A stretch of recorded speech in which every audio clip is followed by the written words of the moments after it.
So Dead by Daylight just released a little developer update regarding their next major update that's going to be the FNAF update. And there's quite a few things that I'm really excited for, and also a few things that I'm a little nervous about. Also, sorry, this might be a little scuffed. I wasn't really planning on recording anything like this, because I'm about to leave for work, but we'll make it quick.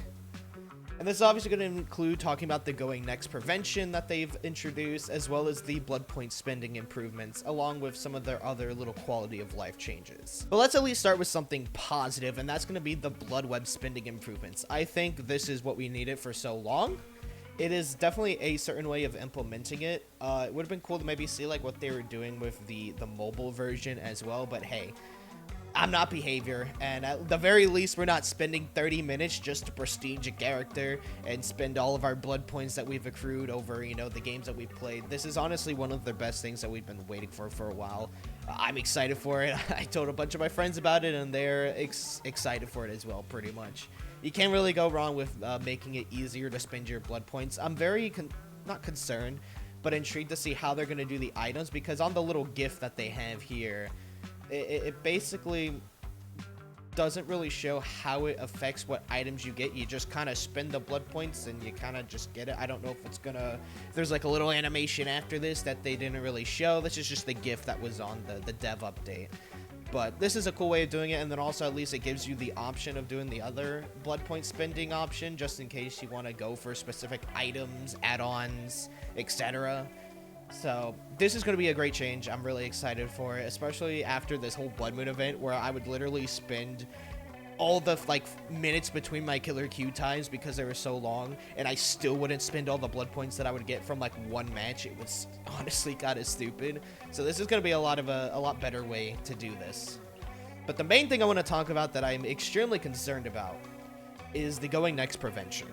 This going next prevention is something that it was talked about, and definitely we were interested in. I was interested in having a go next prevention as a killer main, because, you know, it's kind of boring, you know, waiting a 10-minute queue, because right now killer queues are extremely long. So you wait that whole killer queue time, you get in a match, you down one person, they get mad and give up on hook, and then that game is pretty much already forfeited, and it's kind of just boring. And it kind of ruins the experience. That's why I've actually been playing some Survivor recently in 2v8. It's just so I could play the game. I think the first thing is their first way of going about it by removing the option to self-unhook on first stage unless they have the following equipped. It is okay. I mean, I think with what we're given, this is the best possible route to go. It still can be, I think, a little abused.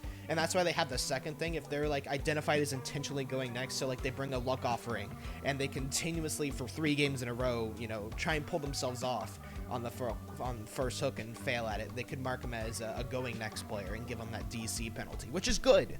I think that's a good way to go about it.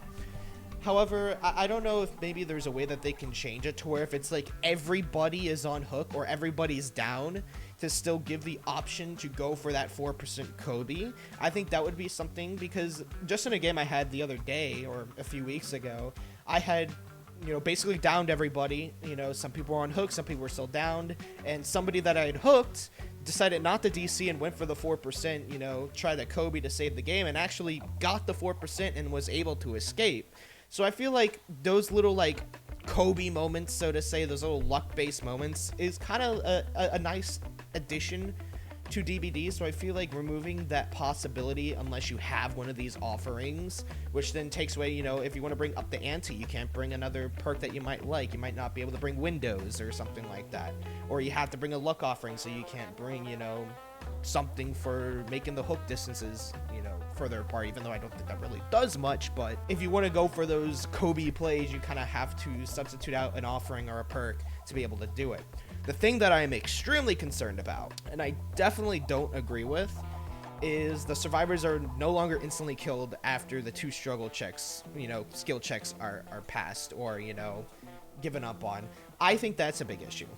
Me personally, and that's also coming from a killer main. I've played so much killer, but from the little bits of Survivor, I think it is, you know, a strategic sense. You know, if you want to give your friend hatch, you want to give the last survivor hatch, and you're on the hook, and let's say they're in a chase, and you have a shack offering for the hatch, you know, and you're able to give up on hook so that your friend can get that hatch. Well, you can't really do that now.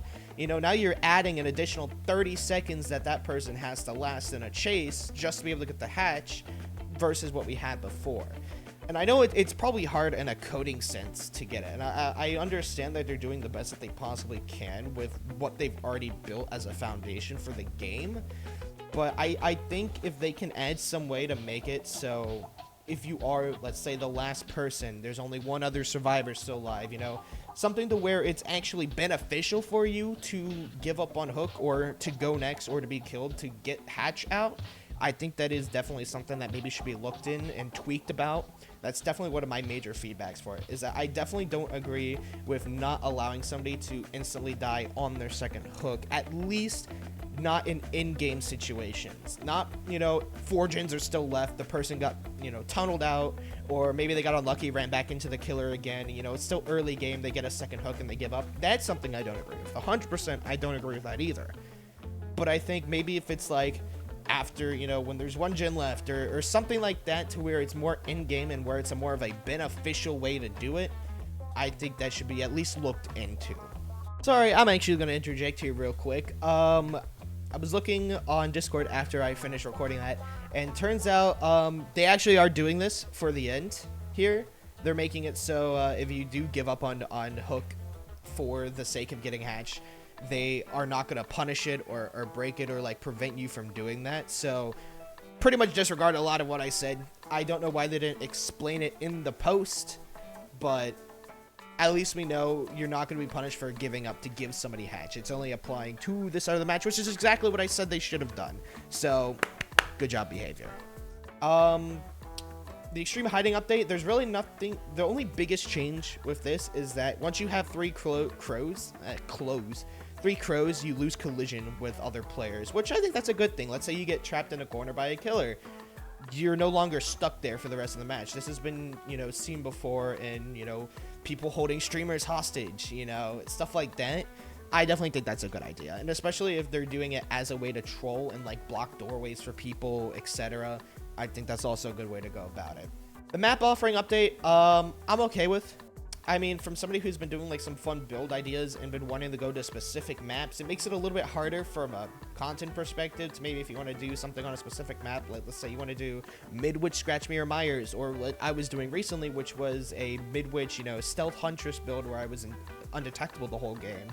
It makes it a little bit harder to kind of consistently get those maps, but at the same time, I just agree with it in general. I think this is a good way to do a map offering to where it increases the chances, but it doesn't guarantee it. So if I load into a match with, you know, a full sweat squad and they want to bring me to Macmillan, or they want to bring me to Eyrie of Crows, or, you know, Gas Heaven, stuff like that, I'm not forced to go there. I at least have a chance, and I don't have to waste, you know, a sack ward or bring another map offering to do, so I can bring my Bloodpoint offerings and be able to, you know, farm blood points.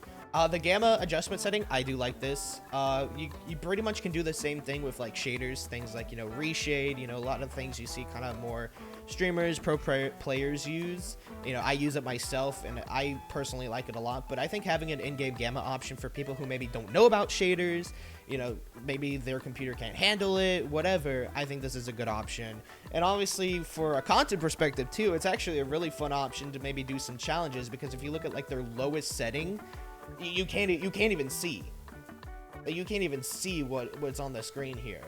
And then the highest setting is, you know, what you would kind of get with like a reshader in a way. This is kind of what my Gas Heaven would look like on a reshader. I definitely agree with that. Custom match improvements, this is also really good as well. Being able to increase spectator slots, so if you wanted to do, you know, events with a lot of people, which I'm hopefully looking to do so here as well, this would be really nice, you know, having, you know, hotkey inputs. Obviously, one thing from a creative perspective that I'm hoping for at some point in the future, I know it's been talked about a little bit, but some sort of free cam system, because in some of my recent videos I've been doing a lot of green screen stuff, and I feel from somebody who likes to make cinematic shots and do green screening and stuff like that, it just makes it so much easier from a creative standpoint to make more, you know, more advanced videos, more cinematic, more, you know, I don't know how to really put it, but just more cinematic in general videos, you know, to be able to add that little extra oomph to a video that I like to do. I did it with Overwatch, you know, other games like that. Having that free cam and, you know, creative freedom to be able to see the Dead by Daylight maps in a new way, you know, see the game in a new way. I definitely think it's something that should be looked into, especially a replay mode as well. That would be really cool to have like a replay mode. But I know it's been talked about before. I know it's been said to the devs many a times. It's just something from a video creative standpoint, things that I wish were in the game. So if you actually would like to see maybe a video about 5-10 things that I wish were in Dead by Daylight for a creative standpoint, for video making, for tournaments, charity streams, stuff like that, just for fun content ideas, let me know. I'd be happy to make a video like that. I probably will, just in general, but just let me know if that might be something you're interested in, or even things that you might want to see in that video. Maybe you're a Dead by Daylight content creator as well, and you want to see certain changes, like a free can, like a replay mode, to be able to add extra oomph to your videos. So if you have any ideas, feel free to leave those down below. And I know this was kind of quick and definitely not what I'm used to doing, so if you like this kind of commentary style video about my thoughts on updates, just let me know. I'd be actually happy to make more like these. I actually kind of enjoyed doing this. So with that, I'll see you all for the FNAF update. Have a good one, guys.